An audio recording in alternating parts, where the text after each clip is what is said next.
Hello दोस्तों, वेद education hub में आपका हार्दिक स्वागत है। आज की क्लास में अपन चर्चा करेंगे मैथ्स के टॉपिक वर्त के बारे में कि वर्त से रिलेट करते हुए अपने को कंपटीशन एग्जाम में किस टाइप के क्वेश्चन पूछे जाते हैं और अपनी 8th क्लास, 9th क्लास और 10th क्लास से रिलेट करते हुए भी इससे अपन इन सब से अपन क्या कर सकते हैं, नोट्स के रूप में अपन इनको लिख सकते हैं। तो आज अपन पढ़ेंगे वर्त के बारे में कि गेंद जैसी गोल आकृति या सर्कल नुमा आकृति, एक सर्कल नुमा गोल आकृति क्या कहलाती है दोस्तों? वर्त कहलाती है। और वर्त के केंद्र बिंदु से वर्त की परिधि को टच करने वाली रेखा, ये क्या कहलाती है दोस्तों? इसकी सर्कल नुमा आकृति क्या कहलाती है? परिधि। ये तो कहलाती है इसकी परिधि। और वर्त के केंद्र बिंदु से वर्त की परिधि को टच करने वाली रेखा कहलाती है दोस्तों त्रिज्या। क्या कहलाती है? त्रिज्या, जिसको अपन किससे प्रदर्शित कर सकते हैं? आर से प्रदर्शित करेंगे। और वर्त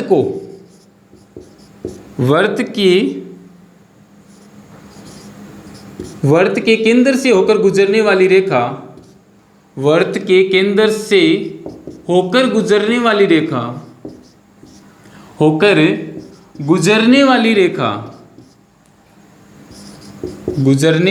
रेखा जो वर्त की परिधि को दो भागों में टच करे दोस्तों क्या कहलाती है? वर्त का व्यास कहलाती है। जो वर्त की परिधि को दो भागों में टच करे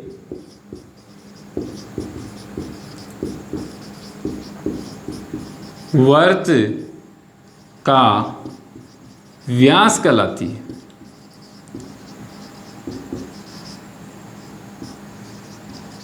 और वर्त के व्यास को दोस्तों किससे प्रदर्शित करेंगे? 2r से।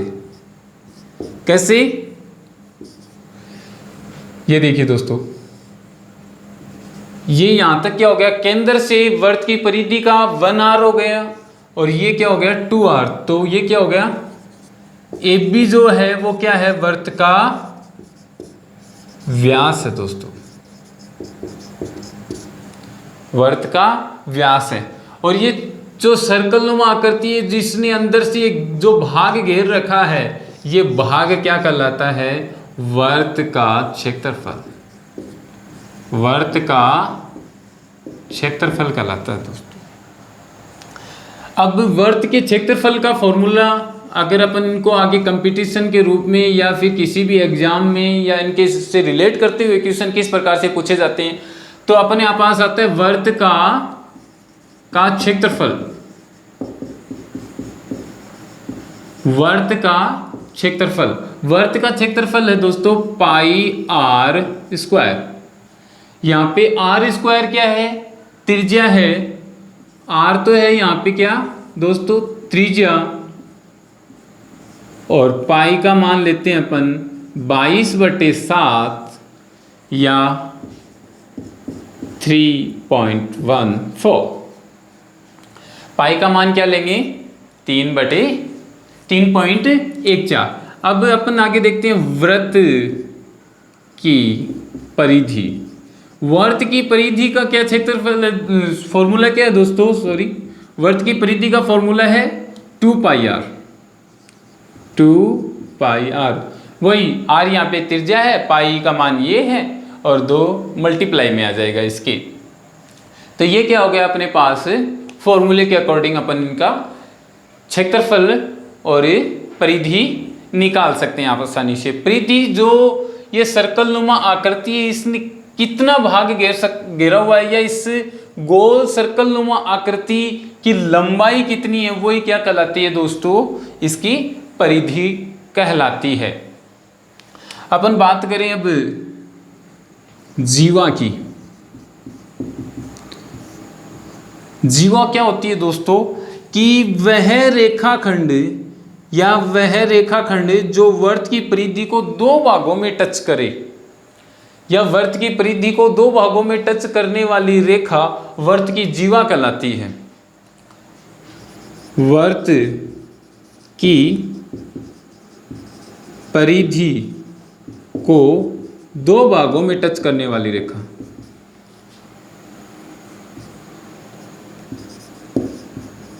टच करने वाली रेखा।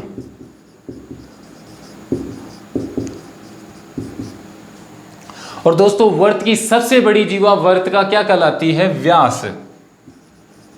वर्त की सबसे बड़ी जीवा, वर्त की सबसे बड़ी जीवा ही वर्त का व्यास कहलाती है। वर्त की सबसे बड़ी जीवा वर्त का व्यास कहलाती है। और वर्त का व्यास वह रेखाखंड जो वर्त के केंद्र बिंदु से होकर गुजरे और वर्त की दो भागों में, वर्त की परिधि को दो भागों में टच करे, वो क्या कहलाता है दोस्तों? वर्त का व्यास कहलाता है। जैसे ये वर्त का केंद्र बिंदु है और ये दो भागों में टच करने वाली रेखा, और जो वर्त के केंद्र बिंदु से होकर गुजरती है, ये वर्त का व्यास कहलाती है। और यही दोस्तों साथ साथ क्या है? वर्त की सबसे बड़ी जीवा भी कहलाती है। अपन आगे देखेंगे कि त्रिज्य खंड के बारे में। अपने बहुत सी बार क्वेश्चन आ जाता है वर्त का त्रिज्य खंड। त्रिज्य खंड, त्रिज्य खंड क्या होता है दोस्तों? इसका फॉर्मूला लिख देता हूं मैं एक बार। θ/360 मल्टीप्लाई में पाई आर का स्क्वायर। θ/360 गुणा पाई आर स्क्वायर। अब दोस्तों देखिए कि त्रिज्य खंड होता क्या है। अपन देखेंगे कि ये वर्त है और वर्त की ये दो त्रिज्याओं द्वारा बनाया गया एक छोटा भाग जो वर्त के खंड के रूप में अपने पास आता है, वो क्या कहलाता है? वर्त का त्रिज्य खंड। अब ये जो भाग है, इसमें ये जो एंगल बन रहा है, ये कितने डिग्री का एंगल बन रहा है? वो तो किसके रूप में आ जाएगा? थीटा के रूप में। अपन भाग 360 डिग्री का क्यों दे रहे हैं? क्योंकि पूरा सर्कल कितने डिग्री का है? यहाँ पे 360 डिग्री का है। तो 360 का क्या करेंगे? भाग दे देंगे किसमें? थीटा में। तो अपने पास ये कोण की वैल्यू आ जाएगी। और साथ ही साथ टोटल क्या है अपने पास? पाई आर स्क्वायर क्या होता है? वर्त का क्षेत्रफल। तो अपने को इसी भाग का क्षेत्रफल चाहिए, तो ये क्या आ जाएगा? यहाँ से θ/360 इंटू पाई आर स्क्वायर क्या हो जाएगा? त्रिज्य खंड का क्षेत्रफल। साथ ही साथ आगे देखते हैं दोस्तों अपन लघु वर्तखंड और दीर्घ वर्तखंड। लघु वर्तखंड, लघु वर्तखंड क्या है? त्रिज्य खंड का तो दोस्तों देखो आप ये लिख लो एक डायग्राम के रूप में, साथ साथ इनके डायग्राम भी बना लेना कि वर्त की जीवा क्या है। तो ये वर्त की एक तरह से जीवा कहलाती है, ए और बी। और सबसे बड़ी जीवा क्या कहलाती है? वर्त का व्यास, जो केंद्र बिंदु से होकर गुजरता है। और वर्त की परिधि आपको बता ही दिया, ये क्या कहलाती है? वर्त की परिधि। और ये क्या कहलाएगा? वर्त का क्षेत्रफल। अब आगे अपन देखेंगे लघु वर्तखंड। लघु वर्तखंड क्या है दोस्तों? ये जो त्रिज्य खंड का ही भाग है, और त्रिज्य खंड में ये क्या बन गया? जीवा द्वारा वर्त के केंद्र बिंदु से एक त्रिभुज का निर्माण करते हैं यहाँ पे। और ये जो भाग बचा ये क्या कहलाएगा? त्रिज्य लघु वर्तखंड। लघु वर्तखंड का अगर अपने को क्षेत्रफल निकालना हो तो कैसे निकालेंगे? कि त्रिज्य खंड के क्षेत्रफल में से, देखो दोस्तों ये तो त्रिज्य खंड हो ही गए, यहां तक का भाग, तो यहां तक का भाग त्रिज्य खंड हो गया। तो त्रिज्य खंड के क्षेत्रफल में से त्रिभुज का क्षेत्रफल घटा देंगे तो अपने पास क्या आ जाएगा? लघु वर्तखंड का क्षेत्रफल आ जाएगा। ये त्रिज्य खंड है, ये लघु वर्तखंड है, तो ये त्रिज्य खंड यहां तक का भाग है। तो त्रिज्य खंड के क्षेत्रफल में से ये त्रिभुज का क्षेत्रफल घटा देंगे तो अपने पास क्या आ जाएगा? लघु वर्तखंड का क्षेत्रफल आ जाएगा। तब तक दोस्तों आप इसके नोट्स के रूप में आप इसका स्क्रीनशॉट ले लो, फिर आगे अपन क्लास को कंटिन्यू करते हैं। अब दोस्तों साथ साथ आप इसके नोट्स भी बना सकते हैं। कंपटीशन एग्जाम में भी इनसे रिलेट करते हुए क्वेश्चन पूछे जाते हैं दोस्तों। अधिकतर क्वेश्चन पूछा जाता है वर्त का तृतीय खंड और वर्त का लघु वर्तखंड, दीर्घ वर्तखंड और लघु वर्तखंड। आगे अपन पढ़ेंगे दोस्तों वर्त के अंदर बनने वाले त्रिभुज और वर्त की जीवा द्वारा परिधि पर और केंद्र पर बने कोण के बारे में। तो आगे अपन कंटिन्यू करेंगे।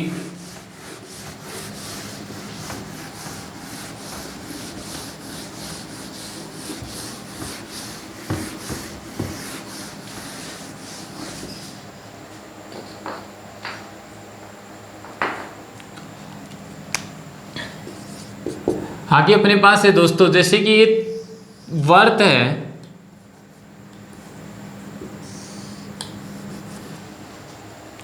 और वर्त पर वर्त की परिधि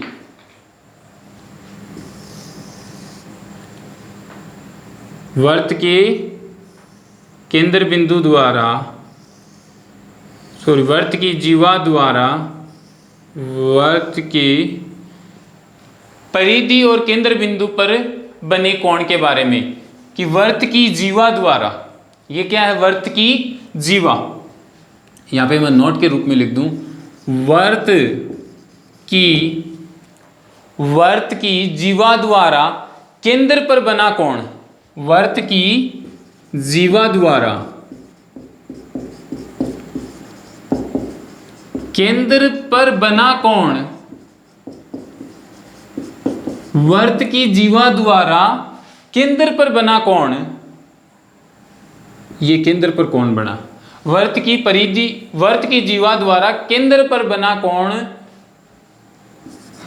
वर्त की परिधि पर बने कोण का दुगुना होता है दोस्तों। कितना होता है? दुगुना होता है। यानी कि ये 2 थीटा है, ये थीटा है तो ये कितना होगा? 2 थीटा होगा। कि वर्त की जीवा द्वारा केंद्र पर बना कोण वर्त की परिधि पर बने कोण का दुगुना होता है। यानी कि वर्त की परिधि, ये वर्त की क्या है? परिधि। वर्त की परिधि पर जो भी कोण बन रहा है अपने यहाँ पे, यानी कि अपन मान लें एक बार के लिए ये थीटा कोण बन रहा है तो ये कितना बनेगा दोस्तों? 2 थीटा बनेगा। यानी कि इस कोण का डबल बनेगा। ये कोण अगर 60 डिग्री का बन रहा है तो ये कोण 120 डिग्री का बनेगा। यानी कि वर्त की, और सीधा सीधा कई बार है ना दोस्तों, लगभग एग्जाम में सीधा सीधा यहां से क्वेश्चन पूछ लिया जाता है कि वर्त की जीवा द्वारा केंद्र पर बना कोण वर्त की परिधि पर बने कोण का दुगुना होता है। कि परिधि पर जो भी कोण बनेगा ना दोस्तों, उसका दुगुना कोण कहां बनेगा? वर्त के केंद्र पर बनेगा, जीवा द्वारा बने त्रिभुज से। दूसरा अपन यहां पे पढ़ेंगे दोस्तों जीवा समान जीवा द्वारा, यानी कि वर्त की 2 समान जीवाओं द्वारा बना कोण समान होता है दोस्तों। अगर जीवा समान है तो वर्त के केंद्र पर बने कोण भी क्या होंगे? समान होंगे। वर्त की समान जीवा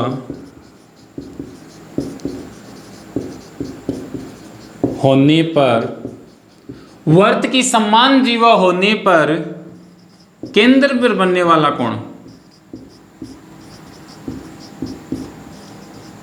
केंद्र पर बना कोण क्या होता है दोस्तों? समान होता है। यानी कि ये भी थीटा है तो ये भी कितना बनेगा दोस्तों? थीटा ही कोण बनेगा। आगे अपन पढ़ेंगे वर्त के अंदर बना चक्रीय चतुर्भुज, वर्त के अंदर बना चक्रीय चतुर्भुज